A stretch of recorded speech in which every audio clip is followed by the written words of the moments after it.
Good morning. Welcome to another week of Middle School Chapel. We are now entering a brand new series entitled The Call. And we're going to be focusing today on a couple stories from The Lord of the Rings.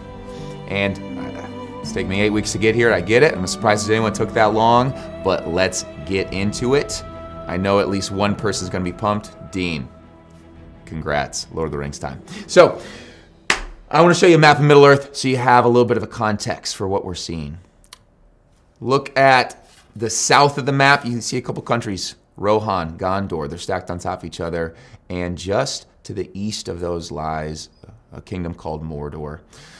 Well, Mordor is the home of Sauron, the big bad villain, and Rohan and Gondor are kingdoms of men, and their fight is to contain evil in Middle-earth, and they have been long allies. Well, Sauron was defeated long ago, and over those many years, the tight alliance between between Rohan and Gondor, it cooled, and they're no longer as closely linked as they used to be. Well, evil is rising again in Middle-earth, and Gondor is on the front lines of it. The question is, will they ask for help from their longtime allies, Rohan? Well, in the clip we're about to watch, we're going to see these beacons that are going to be lit. And these are beacons of calling for aid. Rohan is sending a message by fire to their friends Rohan. And we'll see what happens next.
Knuckles for aid!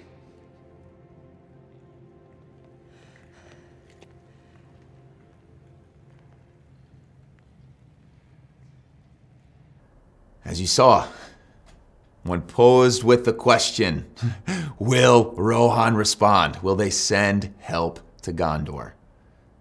King Theoden, the leader of Rohan, he has to pause. He's unsure. He knows there's a weight to his answer. There's gravity to it. It's not a simple decision like, what do you want for breakfast? The outcome will determine whether or not his people go into war.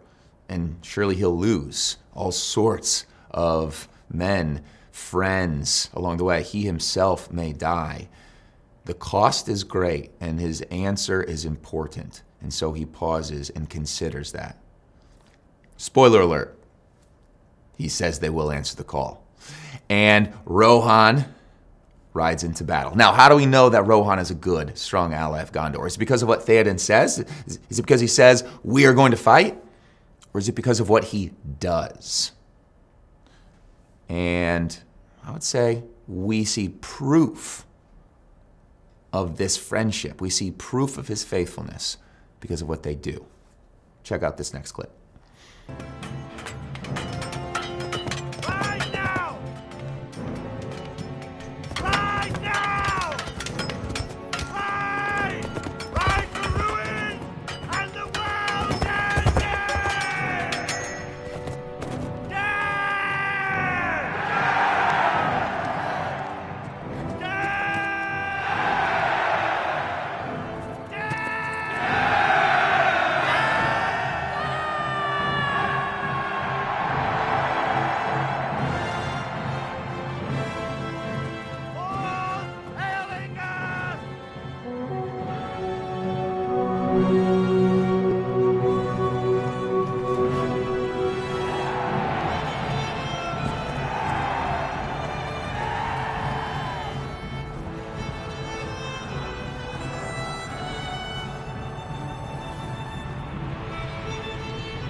Rohan doesn't just say they're going to do something. They prove it. They show up. They are there.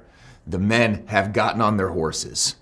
They have put on their armor. They've sharpened their swords and their axes. They have ridden into the battle, and they're risking it all, right? They didn't just like make little signs that said like, we support Gondor, right? They didn't like just put new profile pictures on their social media accounts and say, go Gondor, right? They didn't just wear little like Gondor rocks bracelets. That's not where they stopped, right? They took action. And what we see is that to respond to the call, it doesn't require just saying something or thinking something. It requires doing something. It requires action. We too have been called. Jesus has lit the beacons. Now, he doesn't need our aid, right? He's Jesus. But he's inviting us into the adventure of becoming his disciples. In fact, if you go back to the word Christian, originally Christian was this mocking term. And it was, oh, you little Christs, you cute little Christs, okay? And it was meant to make fun of the people who are following Jesus. But that's what the call is. The call is to be like Jesus, to be his disciples.